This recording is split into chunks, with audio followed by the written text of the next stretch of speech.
But the personal branding is super important because what it does is every time people see you, they are unconsciously associating you with your brand. So if they see you with the hat, that's what they're expecting to see you with. Now, it could be a different color hat. It could be a different graphic tee and a different pair of Vans. But now what you've actually done is you've built an emotional connection in people's hearts and minds because that image is what they see. And so what I realized is that I would get people who would say things like, well, you always wear so much black. Is black your favorite color? I actually really like black. So I leaned into that. And I said, all right, all of the company branding for my company is going to be black, white, and cream. So I stopped buying clothes that were any other color so that I could always be on brand. Hey, creative, are you ready to discuss profits, the money, the ways to make it happen? The Profitable Creative Podcast is for you, the creative, how you define it. Videographers, photographers, entrepreneurs, marketing agencies, you get it. CEO of Core Group and author Christian Brim interviews industry experts, creative entrepreneurs, and professionals alike who strive to be creative and make money at the same time. Sound like you? Tune in now. It's time for profit. Welcome to another edition of The Profitable Creative, the only place on the interwebs where you will learn how to turn your passion into profit. I am your host, Christian Brim. A special shout out to our listener, one listener in Cheyenne, Wyoming. Hello, Cheyenne. With me today, Racheal Allen. Racheal, welcome. Thank you so much for having me. I am so excited to have you here. I heard you speak at the Onward Summit in Auburn Hills. Is that Detroit area? Okay. And I loved your presentation to this group of videographers. So I'm wanting to get your expertise out to our audience. So I know you are a woman of many talents. Tell us what businesses that you have. So again, super excited to be here, Christian. I am founder and CEO of Racheal Allen, LLC. Underneath that umbrella, I have several wholly owned subsidiaries that include my nonprofit, which is Operations School, where we teach entrepreneurs how to manage and scale their operations through systems, automation, and delegation strategies, with an emphasis on entrepreneurs from historically excluded communities. So that's a mouthful there. I also am founder and CEO of Obsidia, which is a management consulting firm that provides fractional operations support, technical assistance, and program design. I'm also co-owner of Centric Place, a first of its kind hub for Black arts, culture, entrepreneurship in Metro Detroit. And then kind of through the work I do with Racheal Allen, LLC, it really encompasses my coaching, speaking, and writing, including I'm the recent author of Get Your Business Legit, How to Start, Launch, and Scale Your Startup. Yes, and I think that's what you spoke on, was your book. So we'll definitely dig into that. But I found your journey interesting to entrepreneurship. Why don't you give us a little history on that? So I consider myself a reluctant and a very non-traditional entrepreneur. My mother was the first entrepreneur that I had ever met, and she was offering business services to small businesses back in the 90s. So she was offering those consulting services to small businesses through like graphic design and small business operations. But as a result of that business not going the way that she anticipated, we had a lot of housing insecurity. We moved around a lot, and I associated entrepreneurship with lack. So I never wanted to be an entrepreneur. In fact, the biggest dream that I had for myself was to be a school teacher, work a job that paid every 2 weeks, and be comfortable. And so fast forward to me being about 21 years old when I started with Farmers Insurance. I took the property and casualty exam, passed it on the first try, and then I had all of these different insurance companies offering me agencies. I had never sold anything before. And I think that was one of those moments I had this aha that if I could pass the exam on the first try and have this opportunity, like what might that look like? So one of the unique things that I learned through Farmers was that by starting a franchise, they essentially gave me a playbook to start any business. So I literally took all of the steps that they taught And I implemented that into a legal services company during the Great Recession. So just as insurance was starting to slow down, the legal services industry went through the roof, and I was able to parlay that into business success. And then I was able to try a bunch of different industries until about 2019, when I got the idea for Operations School. And I realized that there were so many places in Metro Detroit where you could go to learn how to start a business, but there wasn't really anywhere to teach you how to operate a business. And so I kind of sat on that idea for a little bit, and then fully brought Operations School to the world. And the rest, as they say, is history. I have an interesting question that came about. You said your mother's business did not work out as planned. Do you put yourself, now knowing what you know and having the success that you've had, do you think that you could have helped her had you been an adult now? Like you now, could you help her then? Oh, absolutely. In fact, it took me a few years to realize that that is really what this work has always been about, is trying to go back in time and be a solution for business owners like my mother, right? So there's like this almost a childhood wound of sort that says, if I could have helped her, maybe we would not have had these experiences. Now, I can look back at that now and say those were all necessary and required. But what I am thinking about is there's an entrepreneur somewhere who isn't being given the tough information or the tough advice. Maybe they're the only entrepreneur in their circle or the first in their family. So they don't really have a community. And particularly for entrepreneurs of color, this is important because if you're not hearing someone give you advice that's contrary to your good idea, you might quit your job and bet the farm on a bad business idea because everybody's saying, oh, that's great. We're so excited for you. Not realizing those people are not going to be your customers. They're not going to support you. And they're definitely not going to fund your startup idea. So I think, yes, I think my aspiration in doing this work is having, to hopefully help a person like my mother. But I also understand if it weren't for the lived experience that I have, then I wouldn't have the perspective that I have today to help my students. So it's a little bit of a rub there. Yeah.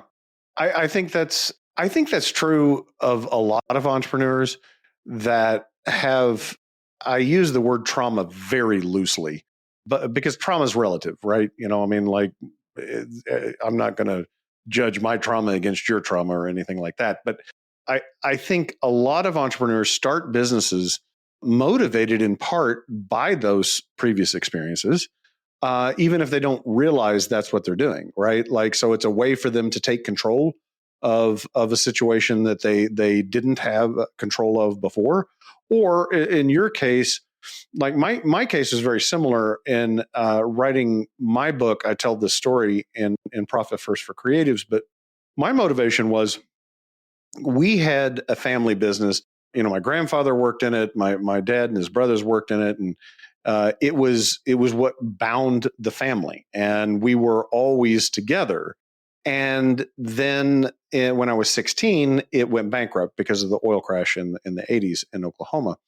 And the loss of material things was not what traumatized me. What traumatized me was that everybody scattered because there was no way to make a living. And so my family dissolved, like geographically. I mean, like they just moved everywhere. And I didn't realize that it was a motivation, but I did realize very early on that I knew there had to be a better way. Like I didn't know what the answer was, but I'm like, it surely didn't have to end up like that, right? And so I share your motivation in wanting to serve others because of an experience that I had that I don't want others to have. So we are equally yoked in that. You gave some excellent tips, I thought, in your presentation based upon your book. So I'm going to put you on the spot and see if you can remember it. Okay. What are your tips that you prioritize? Because obviously there's a lot that you can teach people, but what are the most important things you teach in your book and in your consulting to entrepreneurs that are trying to make their business legitimate? So I'll say there's so many things. I'll do my best to condense these to a few, right? So in the book we talk about 11 different focus areas, which includes things like get legal, operational, branded, noticed, profitable, scalable. But if we kind of break that into some smaller parts, one of the first things that I really encourage people to think about is finding something that they first have a genuine love and interest in. And so sometimes, particularly with creatives, we're told that we can't make money being creative. And I think that that is one of the biggest that's fake lies. news. Fake news, Yes. Racheal. It's fake news. And I think that's one of the biggest lies or myths that we buy into, which is if I love to do this creative thing, nobody's going to support it. And so one of the reasons why I encourage people to tap into that thing that is aligned with their purpose is it's going to give you the natural energy and enthusiasm to move that business forward. You know, I've lost count with the number, like which number startup I'm on, because it's so many. And they would all come from a place that was a good idea or something I thought could make money. But because I lacked the natural passion and enthusiasm for it, I would get bored. I would get burnt out. I was like, all right, I don't want to do this anymore. And I'm talking about, I got these businesses like they were making money. Right. I still wanted to quit it. Yes. With Operation School being that first real business that aligned with my purpose, it started to teach me other things that I could apply in other businesses. So that first one being, it's got to be something that no one has to motivate you to do. No one ever had to wake me up early or keep me up late to focus on that business, whereas you had to drag me, in other businesses, right? So I think if you're bringing that natural energy and enthusiasm to it, then let's walk through how do you get it legitimate, which is how do you make it so that if somebody wanted to lift the hood up from underneath your business, that you would not be afraid of what they would see. And so for that, it means things like, are you putting your money in the right places? And the right places could be not your personal bank account, right? Yes. Is your corporate money, is your revenue going into a bank account and you're not writing personal purchases out of that account? Because there would have been a time, and almost everything that you see in the book, Christian, are things I've done. So there's no judgment here. I didn't necessarily know, hey, what you're missing is accountability. There's no one over your shoulder to tell you, hey, that's probably not going to go well when you're ready for financing or when you're trying to run your numbers. So stop doing that behavior. So I would say making sure that you have some accountability in the way that your finances operate, that if anybody wanted to see your books at any time, you feel comfortable that you know what they are, you know your numbers, you have a system for tracking your revenue and expenses. So I think that's just one place to start. I would also say that I really encourage particularly small business owners and creatives to cut the clutter, or as I like to say, and I hope I can cuss on this podcast, yes, cut you the may. shit, right? Right. Okay, great. For our one listener in Wyoming, I hope they're not offended by profanity. He's a cowboy, so he doesn't care. I think he'll be just fine. So I told people to cut the shit, which is there's so much conflicting advice on the internet around what we should focus on. And what I tell people, focus on, get customers, get people who want what you're selling. And so there have been times where I've been able to get customers without the fanciest proposals, without the fanciest, branding. I just focused on solving a problem that people were willing to pay for. And so once you get customers, you take the proceeds and the revenue that you've generated from that one customer and you put that back into your business. And so this has been the way that I've been able to bootstrap all of my companies, because I would constantly just reinvest into the company. So making sure that you have a business that looks bigger than than it really is, having the right kind of branding. And we can definitely talk more about that, but really stay focused on the things that matters to your customer, which ultimately is getting people to pay for what you're offering, getting them to do that consistently, and then also reinvesting that and just putting it back into your company so that you can fund your own growth there. Love to unpack that a little bit more. Today's episode of The Profitable Creative is brought to you by Core Group. Are you tired of doing it all yourself? Do you feel like you have no plan? Let Core Group guide you to build the business of your dreams. Core Group, your go-to accountant for creatives. Yeah, I love what you're saying there, because I think there are a lot of people that I don't mean that they're nefarious or have bad intentions, but they make things complex for or just let's just say unnecessarily. The reality of business is very simple. It's not easy, right? But it is simple. You, like you said, you got to go get somebody to pay you that you can make money on by solving one of their problems. That's simple. Is it easy? Absolutely not. I think you were preaching to the choir here around the finances because obviously that's what we do, and it's startling how often people just don't take care of that part of their business. I think a lot of people are uneducated on it. They don't know how to do it. They're intimidated by it. But as the owner, that's not an excuse. I'm not a lawyer, but there are some things that I need to understand legally.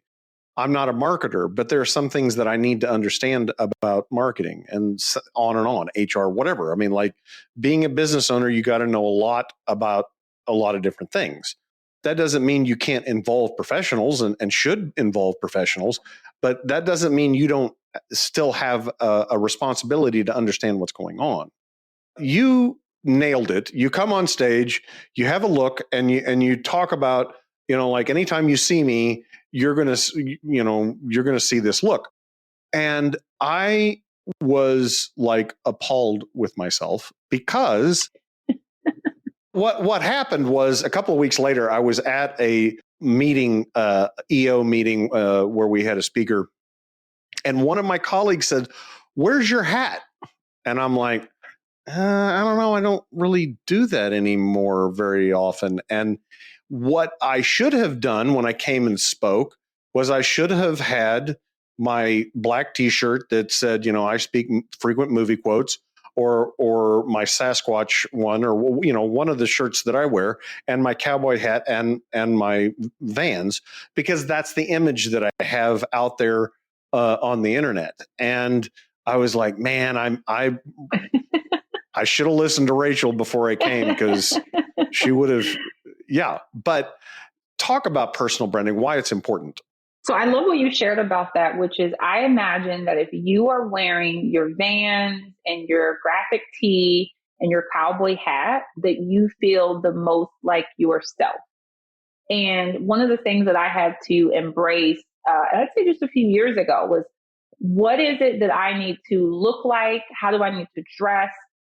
So that I can feel the most like myself. And what that means is I would realize, like in my corporate career, I would wear heels because I was an executive and I felt like I needed to project a certain image. But then I'd be uncomfortable. I wouldn't be able to move as quickly as I wanted to. I'd be hurting for the next 3 days, and I would never be able to fully show up as myself because my feet are hurting. And that's just a very small example. And I said to myself, when I work for myself, I'm going to do whatever I freaking want to do, right? And one of the big shifts that I made very early on is I show up in flats. These are these super cute shoes I wear called Rothy's. They're washable flats. I probably own about 20 different pair. I also wear Nike Air Maxes, so I'm known to show up in Nikes, but I never want to think about my feet hurting. So that's the first thing. That was like my first non-negotiable rule is I'm going to be comfortable wherever I show up. But the personal branding is super important because what it does is every time people see you, they are unconsciously associating you with your brand. So if they see you with the hat, that's what they're expecting to see you with. Now, it could be a different color hat. It could be a different graphic tee and a different pair of Vans. But now what you've actually done is you've built an emotional connection in people's hearts and minds because that image is what they see. And so what I realized is that I would get people who would say things like, well, you always wear so much black. Is black your favorite color? I actually really like black. So I leaned into that. And I said, all right, all of the company branding for my company is going to be black, white, and cream. So I stopped buying clothes that were any other color so that I could always be on brand. So what that allows me to do is less decision fatigue. I can go to my closet at any point in time, pull out something that looks and feels good and is flattering on me. But also, it kind of continues that professional or polished version of people because every time they see me now, and people have caught me out on it. oh, I know what you're going to show up in. I was expecting you to be I knew you was going to show up in a blazer or whatever that was. And so I kind of have a little fun with that now. But I think at the core of the personal brand for me is I want there to be something that when you think of me, you see this image in your mind that's a reflection of who I actually am. And so I think why it's important for small businesses to own that is because we get that level of creativity in that process, right? So nobody else can tell us what that look should be. We get to decide that. But I think the way that I've kind of taken it to the next level is constantly modeling that every time I'm seen, and it just kind of doubles down. So now people who follow me know that they're going to see that. It's almost an Easter egg, right? I'll quickly tell you, I did some press for the book that came out, and I literally had my followers was like, I saw it. You wore I was on the news station, 3 different news stations in 3 days. And I wore a black, a white, and a cream blazer for each of those appearances. And that was on purpose. But like now people think, oh, every time I see her, she's super polished. It's really me just kind of having a little fun with how you're going to see me. So I could obviously talk more and more about that as well. Well, the thing, and I'll be honest with you, when my marketing director started talking about my personal brand, I'm like, what are you talking about? Like, I don't have a brand, but the reality is, this is the reality that every person, every business person, and every business has a brand. The question is, are you being intentional about it, right? That's right. I was not comfortable with that whole line of thought, but it doesn't really matter what I think about it. It's, just like you said, what's going to resonate with them? How are they going to connect with you? And what's their expectation? Because that's what a brand is. It's a memory of something. And if you're not consistent in that memory, you're going to confuse them. Agreed. And I definitely think this is a place where, again, the more that we are ourselves, the more people can find us. So when you wear that cowboy hat, there's somebody else who sees themselves in you when they see that. God, it gives them more permission to be themselves. I mean, that's an awful thought. It could be. It could be. So I definitely encourage us to lean into that, which is the more comfortable you get to be in your brand, the more that you're getting people who do resonate with that. And so I think there's some authenticity that, we like to kind of make connection with when we see that in other people. And another topic you talked about at the Onward Summit was you were talking about being that guy, like that you as a business owner know and can describe what you do so that other people can refer you. Because it's very clear in their mind, oh, I got a guy. I know who can fix that. That's Racheal. Talk about that a little more. Yeah. So kind of in this context, I love talking to small business owners who think that they have so many service offerings that makes it a good thing for their business. And I hate to hurt feelings, but I actually think it's contrary. I want you to be so good at one thing that when people think of that thing or that word or that industry, they think of you. So in my lane, I have carved myself out as an operational excellence leader. So if you hear the word operations, I want you to think Racheal Allen. Now, do I do other things? Absolutely. But I needed to kind of define my niche so that the business can find me. And I got to tell you, Christian, I've been doing Obsidia, which is my management consulting work now full time for almost 3 years. And it is a 7-figure company. It's some of the most fun work I get to do. I never advertise or market for this work. And it's in part because I built a reputation where when other people are looking for operations people, they know to send them to me. So I constantly keep a pipeline of leads and new business opportunities because there are people who are seeking me out. So when I encourage people to be that guy, what it means is do not confuse your prospects and your customers. If you are a person who is known for doing audit, be the audit guy so that when everybody needs an audit, they're going to come to you. When we think about this in the skilled trades, it's a floor guy, a tile guy. You and I know that a guy who does hardwood floors and the refinishing of hardwood floors is not the same guy who's going to put in some laminate vinyl flooring for you, right? That hardwood guy is going to be like, no, babe, all I do is hardwood floors. And so the reason why I think that's important is because we all have a mental Rolodex of people and trusted experts and folks that we know are seasoned in that way. Why can't we do the same thing as it relates to our businesses? So I always encourage people, carve out a niche for yourself. And then if you offer ancillary services, that's a cherry on top. But you can't be so general in your service offerings that people are like, oh, well, she does this, she does this, she does that. I don't really know where to place her. I think where people have started to really get clear about my service offerings is definitely operations. And then I get into okay, I do some speaking, but even when I speak, I only want to talk about these topics. So like, you can't hire me to speak about anything you want me to talk about. The only thing I'm going to come talk to you about is entrepreneurship and getting your business legit. So in that way, the riches are in the niches. Let me say that again. The riches are in the niches. So a lot of times we're so afraid of being so niche that we're not going to make money. It's actually contrary to that. The more specific you are and the more focused you are, the easier it is for people to refer you and bring your name up in spaces and conversations and ultimately send you business. I couldn't agree with you more. That was probably my biggest business failing, was not being specific enough. And I think we tried to be specific, but to your point, I think most business owners don't want to limit themselves. It's kind of I think maybe a fear thing, maybe a ego thing. Like, I can do lots of things. I don't want to be pigeonholed as one, just having one skill. But to your point, if you can connect with somebody instantaneously that they know that's what you're known for, it does make the marketing a whole lot easier.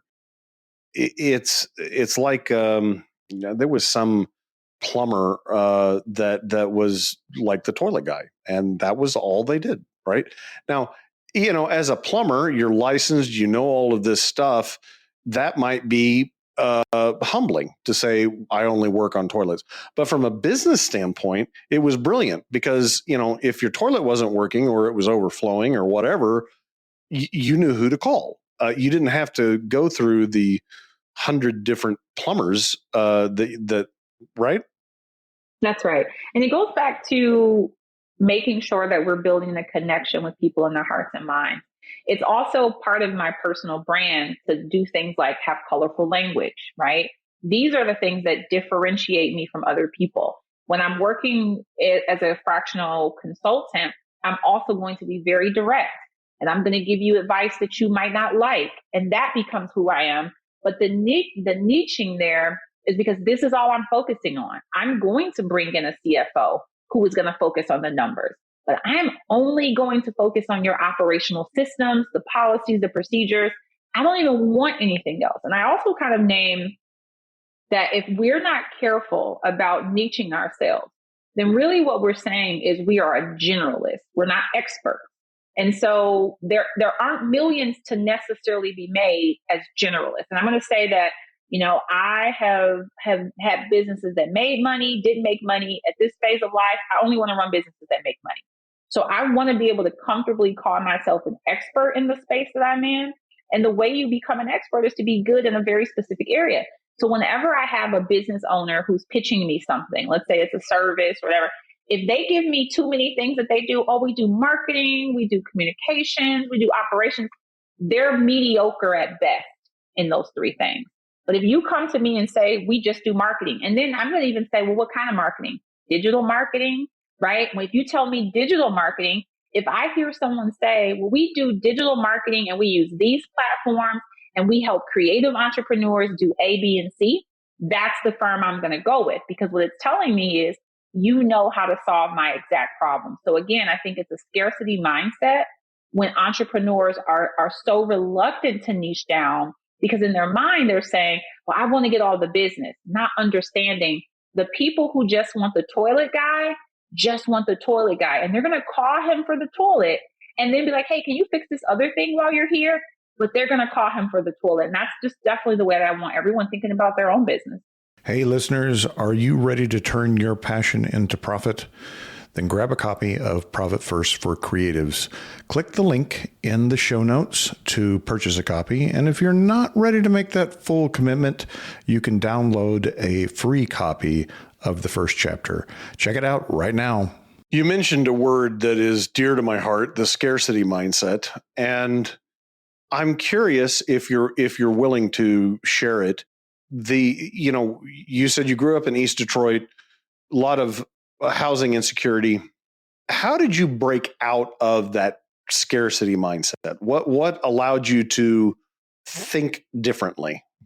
I think that's such a beautiful question, because if I'm really being honest, there were levels to that. And there are constantly levels. So I'm constantly going up and up and up and up and up, where there's like an expanding of my consciousness.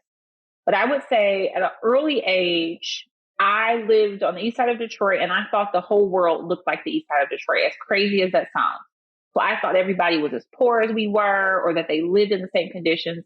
And it took me getting exposure to other communities, other people, friends' houses. You go to people's houses and be like, wait a minute, they live like this? This is wild. What?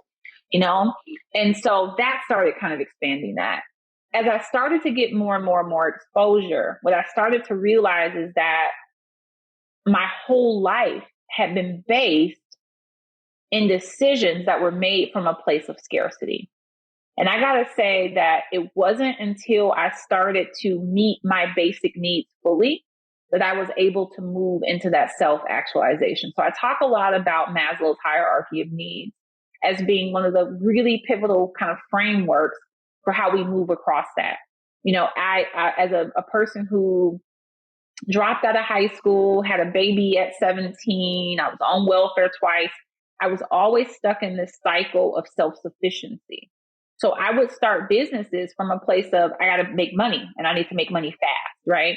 So even the way that I would run those businesses then looked very different than the way that I run them now. Once I was able to keep the lights on, pay the mortgage on time, be able to have some money saved in the bank. When you take the pressure off, then you're able to look around and say, okay, well, what else do I need to address? Oh, maybe I can focus more on my health. Or maybe I can focus on my relationships or education. But when you are stuck in a hamster wheel of lack and poverty and not having and scarcity, you never really get to that place. And so, I would love to say that I've always had this mindset that I was destined for great things and I knew I was going to go really far. I will tell you that I didn't fully feel like, okay, I've struggled enough. Enough is enough. I was about 40 years old. I'm only 41, Christian. I was about 40 years old when I had the big epiphany of okay, you have been in hustle and survival mode for way too long. It is time to start looking at the world around you from a place of, if you've been able to manifest all of these things without any real intention, what could it look like if you were more of a deliberate creator? And what if you used your energy to attract and to focus on the things you actually wanted? So I started using some of those concepts in my businesses, in my relationships, and all of the aspects of my life. And it started to change everything for me. So I feel like that's a round the way answer of me saying that moving into an abundance mindset actually created more opportunity, again, more clients, more six-figure contracts. But I recognized that was only able to be possible when I was able to kind of get out of the hamster wheel of just trying to keep the lights on. Yeah. And to me, what's the thing that's helped me is my peers in Entrepreneurs Organization to see what's possible. Right.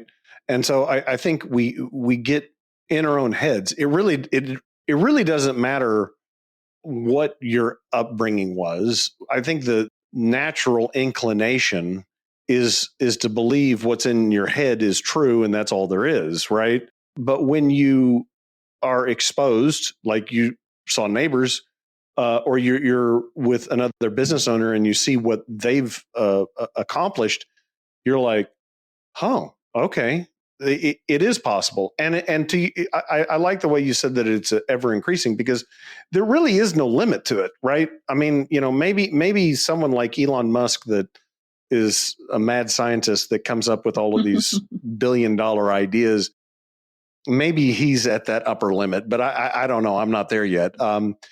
My business coach, he asked me a question one time when I was trying to decide what to do. And he said, well, what if time and money were not factors, were not limiting factors, right? And start thinking about things from that perspective. Just set it aside for a moment. Even if you don't believe that time and money are factors, just set it aside and what's possible. But then he followed it up with this statement that I was just like, oh, whoa, that was profound. He said, because all the time and all the money are already out there. And I'm like, what do you mean by that? And he's like, well, I mean, if you've got a great idea, the money will come to you to fund it. If you've got a great idea, people will want to work on it with you. And literally, it does become all the time and money is available to you. So I've really been trying to rethink that limitation of what's possible by not putting limits on myself. That's right. So I think there are a few things I would add there, which is I also have had a mastermind for the last 5 years that has really helped push the needle for me there. So 5 years ago, when I started operations school, I joined two friends who did not know each other. I knew them, but they did not know each other. And we said, we're going to just be accountability partners. We'll meet every week for an hour at 7:30 in the morning. We've been doing that consistently for 5 years. And if I were to list for you the accomplishments that each of us respectively have achieved, it would be mind blowing. Where I think the accountability has helped come into place, there were areas of each of our businesses where someone was more ahead, or, kind of pushing the needle or the envelope. And we were watching in real time what was possible. And so one of the things that I love about the way that I'm able to kind of leverage my brand now, I recognize I am just another extension of showing someone what's possible, because there are people who started with operations school with me 5 years ago. They attended a workshop and now they see massive conferences. They're seeing the growth and they're like, it's possible. And so I say that because even though I am exhibiting what's possible for other people, I still need people in my life to show me what's possible. Yes. And so there's this kind of ebb and flow of like, I do hit limits sometimes where I kind of try to play small. And what I love about what you shared, Christian, is, some of the best business success stories all have coaches. I just met with my coach today. I actually have several coaches for different things. So I'm a lifelong learner. I'm somebody who's an overachiever. When I was writing my book, and I knew that I wanted to move more into the speaking and, the author space, I hired an accomplished speaker and an author, right? I want you to tell me what I need to know to get there faster. So in that same way, I'm always looking to kind of break through those upper limits and those limiting beliefs myself. But I simultaneously recognize for a lot of people, I am someone that they feel is relatable, and they're seeing some of my success as being relatable for them as well. What would you say is your best bit of advice? And I know you've got lots in there, but from your book, if you were going to give us one of the top three, I won't even say it has to be best, what would it be? Or give me three. I don't care. All right, I'll give you three. You ready? Systems. So you need systems in your business. You need technology to run your business when you are not there. So many times we think that we're so smart and we need to touch everything, be a part of everything. We don't. For every function of your business, and that's every department, every task, everything that has to happen on the back end, you should have a system tied to it. So there were, I would say, if I go back 3 years, so I created Operations School 5 years ago, for a number of those years, half of those years, I was a one-woman operation, doing all the things myself. And I was having fun with it, but I was also burning out and crashing out and working too many hours. And part of the reason why we were able to scale into a place where we now have about 7 employees that work full time for Racheal Allen is there was a system that I could delegate to other people. So the next one would be delegation. You can't delegate ideas. You can only delegate tasks. So I needed to create systems around this is how we handle finance and accounting. This is how we handle programs, operations, things like enrollment or data and evaluation, like all of these different elements of the businesses. There was a set of tools that we use to manage them. And so now by having that technology in place, we can then automate a lot of that. So there's a lot of my businesses that happens on autopilot. I also can literally look almost a 30,000 foot view on everything that's happening in my company because of the tools that we use. So I would say systems is the first one. Automation is the second, which is how much of your business can you put on autopilot? There's so much technology today. It makes no sense when I see business owners doing things manually or trying to figure a process out. And then going back to that last piece, which is delegation. I have purposely made myself the least important person in my business, which is, let's just use this week as an example.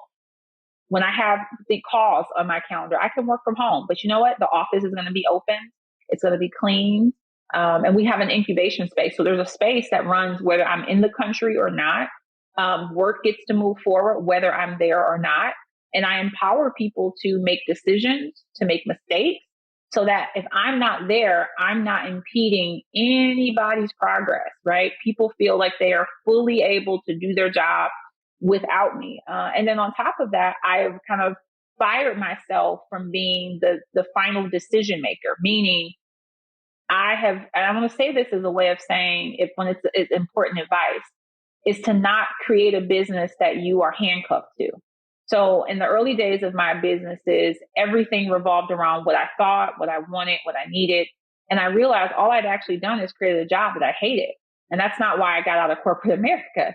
And so now I've actually built my business around the lifestyle that I want to live.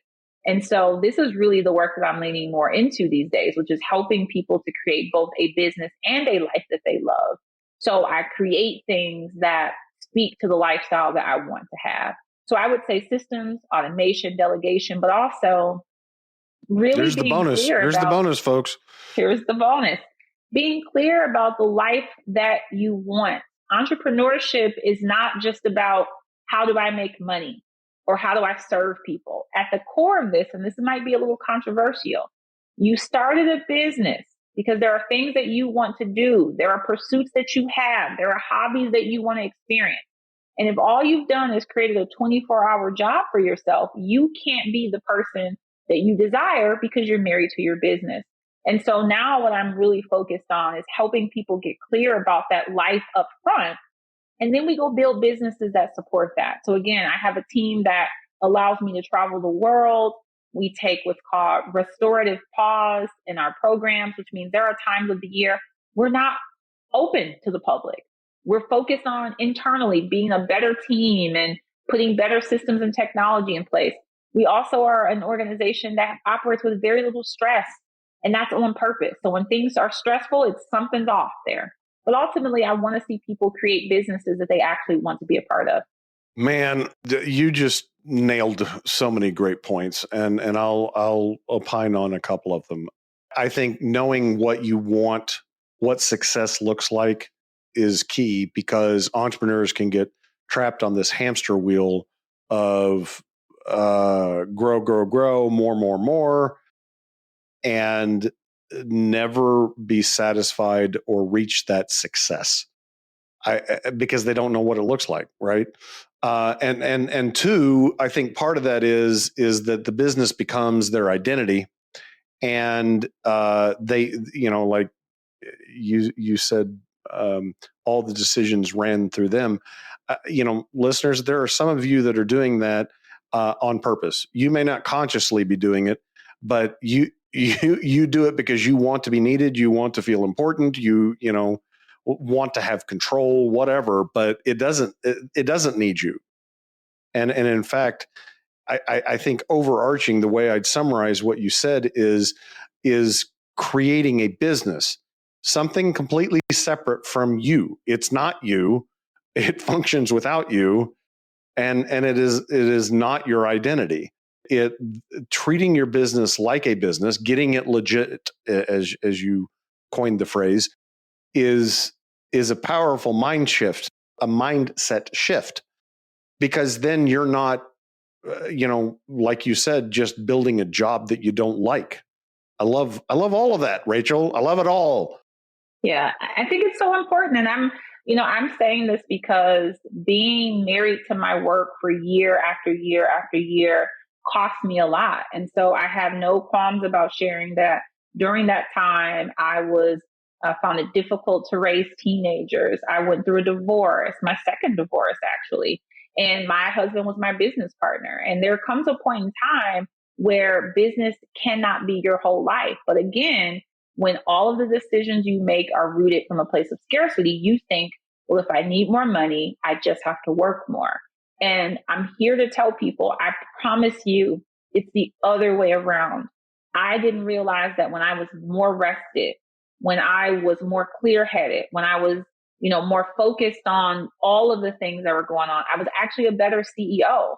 And I was better able to make decisions in the best interest of my company versus getting burned by taking projects just because it paid money. And every time I took a project just because it paid, I got burned. It was the worst customer, the worst thing I ever did. Well, I actually started to be able to move away from that, even if it cost me money. So now I look for things like energy matches. I know when a client is going to be a headache to work with when I meet them in the process. And what I've learned is to just say, even though I may not say, I think your energy is bad and I don't want to work with you, I may say, we're at capacity. I cannot support you right now. Because I also have said, if I'm going to invest this much of my time, energy, and resources into this business, it still needs to be fun and enjoyable. And I need to like it. And so when I take on work that I don't want to take on because I thought it was going to pay me a good check, it's actually miserable. And again, that's not in alignment with what I've chosen in this place in my career. And so, I spend a lot of time talking to entrepreneurs about just getting super clear. And for me, getting clear means being done with work at 5 p.m., not working on the weekends, being able to have people be respectful of my boundaries. So when I take a sabbatical and I say, I am off in the month of August, I am off 2 weeks in December, 2 weeks in January, that I have customers who hear that in the beginning when they sign their agreements with me, who are respectful of that, who are saying, hey, I can't wait till you get back, versus I'm going to email you while you're on sabbatical. Those are the kind of things that I see as alignment that I didn't always have. And so I think what that allows me to do is be more present with my work, to be more relaxed, and also to be more focused to do my best work. I love everything you said. How do people find out more about your work? So people can learn more about my work at rachealallen.com, and that's RACHEAL, Allen, ALLEN.com. I'm also on LinkedIn, Facebook, a little bit of Instagram. Surprisingly, I hate social media. It's a necessary evil, but you can find me there. Racheal, thank you so much for your time, your experience share, your vulnerability, your candor. I appreciate it all. If you like what you've heard, rate the podcast, subscribe to the podcast, share the podcast. If you have suggestions, drop us a message and let us know what you'd like to see on the show. Until then, ta-ta for now. And that's a wrap for today's episode of The Profitable Creative. Until next time, you money lovers. And don't forget, Profit First for Creatives is live via Amazon. Link below.